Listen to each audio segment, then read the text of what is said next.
Welcome back student, this is the part 2 for health yoga and physical education. अब हम MCQ question दोबारा आपके लिए लेकर आए हैं। पहले हमने 20 क्वेश्चन डिस्कस करे थे पार्ट 1 में। अगेन हम आपके लिए और 20 क्वेश्चंस लाए हैं जो बहुत इंपॉर्टेंट हैं। हम आपके यूनिट्स में से छाट के ये क्वेश्चंस आपके लिए लेकर आ रहे हैं। इस तरीके के क्वेश्चंस आपके पेपर में ज़रूर आएंगे, आपको मदद करेंगे उसको पढ़ने के लिए, कैसे हमें करना है, ये सारी चीज़ें हम आपको बताएंगे। तो शुरू करते हैं पहले क्वेश्चन से। Which of the following statements are true about CNG? CNG क्या होता है? compressed natural gas। तो इसके बारे में निम्नलिखित में से कौन सा कथन सही है? It is a clean fuel, यह एक स्वच्छ ईंधन है। It is a harmful fuel, यह एक हानिकारक ईंधन है। It is a polluting fuel, यह एक प्रदूषणकारी ईंधन है। या all of the above, ऊपर के सभी।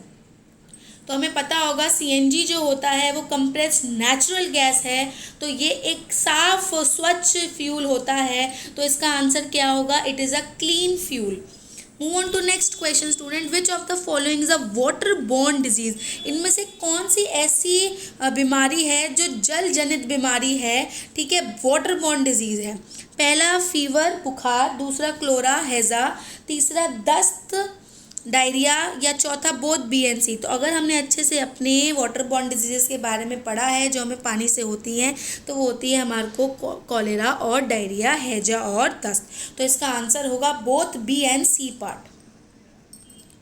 The first and immediate assistant, मामूली या गंभीर बीमारी के चोट में जो हमें पहली असिस्टेंट दी जाती है, जो किसी पर्सन को आइदर माइनर सीरियस इलनेस या इंजरी पर प्रोवाइड की जाती है ताकि उसकी लाइफ बच जाए या कोई उसकी कंडीशन और ख़राब ना हो, या उसकी जो प्रॉब्लम है उसमें थोड़ी सी रिकवरी आने लग जाए, तो उसको हम क्या कहते हैं? क्या हम उसे फर्स्ट एड कहते हैं, प्राथमिक चिकित्सा कहते हैं, हेल्पिंग कहते हैं, मदद करना कहते हैं, या दोस्ती मित्रता कहते हैं, फ्रेंडशिप कहते हैं, या नन ऑफ दीज? तो जो पहली इमीडिएट हेल्प होती है किसी बीमार व्यक्ति को देने के लिए, उसे हम कहते हैं फर्स्ट एड, प्राथमिक चिकित्सा। Move on to our next question student. A gradual increase in the overall temperature to the earth atmosphere generally attributed to greenhouse effect caused by increased level of carbon dioxide, CFCs, chlorofluorocarbon and other pollutant is known as। Carbon dioxide के बढ़ते स्तर को CFC और अन्य प्रदूषकों के कारण green house प्रभाव के लिए जो आमतौर पर पृथ्वी के वायुमंडल में समग्र तापमान में क्रमिक वृद्धि को कहा जाता है, हम उसे क्या कहते हैं?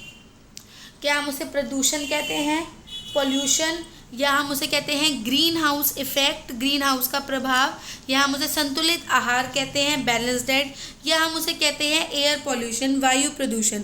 तो as from the question itself the answer is generated, that is greenhouse effect. Second part. Move on to our next question. Which day is celebrated as International Day of Yoga?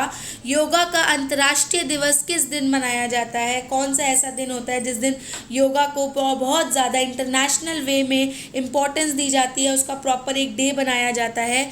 20 जून को, 21 जून को, 22 जून को, या 23 जून को? Confuse करने के लिए date दी जाती है, बट हमें याद रखना है 21 June is celebrated as international Day of Yoga. Move on to our next question. Which is the Sanskrit root verb form for the etymological devotional of the word yoga? योग शब्द की व्युत्पत्ति के लिए संस्कृत मूल क्रिया रूप कौन सा है? युग, युगे, युज, या युजे? वायु, युग, युगे, युज, या उजे? इसमें से संस्कृत रूप कौन सा है उसका? वो है योगा का use, YUJ। Third part is the correct answer. Yoga education help in, योग शिक्षा हमारी मदद करती है कौन सी चीज़ों में? Self discipline and self control, आत्मानुशासन और आत्मनियंत्रण, leading to immense amount of awareness, जागरूकता की भारी मात्रा में अग्रणी करना, concentration and higher level of consciousness, एकाग्रता और उच्च स्तर की चेतना, या ऑल ऑफ दीज, ऊपर के सभी के सभी? तो जो योगा एजुकेशन होती है वो हमारे लिए बहुत ज़्यादा हेल्पफुल होती है स्टूडेंट, और वो मदद करती है हमारे आत्म अनुशासन और नियंत्रण के लिए भी, वो हमारे अंदर जागरूकता भी डेवलप करती है, अवेयरनेस भी एनहांस होता है हमारा, और योगा के कारण कंसंट्रेशन पावर जो होती है, मेडिटेशन हम करते हैं और एकाग्रता और उच्च स्तर की चेतना भी हमारी राइज होती है।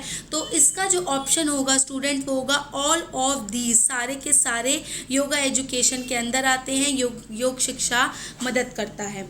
Right, move on to our next question student. What is the aim and objective of yoga education? Yoga education का, योग शिक्षा का उद्देश्य क्या है? पहला, to enable the student to have good health, छात्र को अच्छे स्वास्थ्य के लिए सक्षम बनाता है। टू प्रैक्टिस मेंटल हेल्थ, मानसिक स्वच्छता का अभ्यास करने के लिए हमारी मदद करता है योग शिक्षा। या इमोशनल स्टेबिलिटी, भावनात्मक स्थिरता रखने में मदद करता है। या ऑल ऑफ दीज। तो स्टूडेंट्स, इसमें हमें बहुत कन्फ्यूजन लगता है कभी कि एम ऑब्जेक्टिव क्या होते हैं योगा एजुकेशन के। तो जो इसका उत्तर होगा बच्चों वो ये सारी चीज़ें होंगी। All of these is the correct option. Move on to our next question. Yoga help in, योग हमारी मदद करता है किस चीज़ में? It is a kind of technique to control the mind as well as body. बिल्कुल सही बात है ये। योगा हमारे शरीर और हमारे माइंड को, बॉडी को कंट्रोल करता है। अगला ऑप्शन देखते हैं। It can be discipline and well organise method to attain the goal. यह लक्ष्य प्राप्त करने के लिए अनुशासित और सुव्यवस्थित तरीका हो सकता है। बिल्कुल हो सकता है। योगा रिफ्लेक्ट करता है दर्शन शास्त्र और फिलोसफिकल पार्ट ऑफ लाइफ। योग दर्शन शास्त्र या जीवन के दार्शनिक हिस्से को दर्शाता है। या ऑल ऑफ द अबव, या ऊपर के सभी। तो भाई ये तीनों ऑप्शन करेक्ट हैं। तो all of the above is the correct option. Again दोबारा से ही D part, fourth part is the correct option. Move on to our 10th number question. Dash is a state of complete physical, mental and social well-being and not merely the absence or disease or infirmity. कौन सा इसमें से पूर्ण शारीरिक, मानसिक और सामाजिक कल्याण की स्थिति है, ना कि केवल अभाव या बीमारी या दुर्बलता? वो है हमारा स्वास्थ्य, हेल्थ। तो first part is the correct option. Which of the following is not an objective of health education? इसमें से कौन सा हेल्थ एजुकेशन का ऑब्जेक्टिव नहीं है? To provide knowledge of first aid, ये तो बिल्कुल नहीं हो सकता क्योंकि हेल्थ एजुकेशन हमें फर्स्ट एड के बारे में सबसे पहले सिखाता है। To help students getting good marks in health and physical education subject, ये हमारी मदद करता है ऐसे मार्क्स लाने के लिए। To provide information about health and hygiene, ये हमें स्वच्छ और स्वच्छता के बारे में जानकारी देता है। हाँ बिल्कुल हेल्थ एजुकेशन करता है। ये हमारा पॉजिटिव एटीट्यूड डेवलप करता है, सकारात्मक दृष्टिकोण का विकास करता है। बिल्कुल फर्स्ट, थर्ड और फोर्थ तो हेल्थ एजुकेशन के ऑब्जेक्टिव होते हैं। तो कौन सा नहीं होता? वो होता है गुड मार्क्स लाना। तो second part is correct option. Which of the following factor affect health? निम्न में से कौन सा कारक स्वास्थ्य को प्रभावित करता है? बायोलॉजिकल फैक्टर, जैविक कारक, बैलेंस डाइट, संतुलित आहार, एनवायरमेंटल फैक्टर, पर्यावरणिक कारण, या ऑल ऑफ दीज, ऊपर के सभी के सभी। तो कौन सा ऐसा फैक्टर है जो हमारी हेल्थ को इफेक्ट करता है? वो क्या होगा? हमारा जैविक, हमारा संतुलित आहार, हमारा पर्यावरण कारक। अगर हम देखें तो all of these are the factors which affect our health. तो fourth part is the correct answer. Move on to our next question. Role of a teacher in school health programme, school स्वास्थ्य कार्यक्रम में शिक्षक की भूमिका क्या है, role क्या है एक शिक्षक का? देख लेते हैं। Medical examination of a student, छात्रों की मेडिकल जांच करना।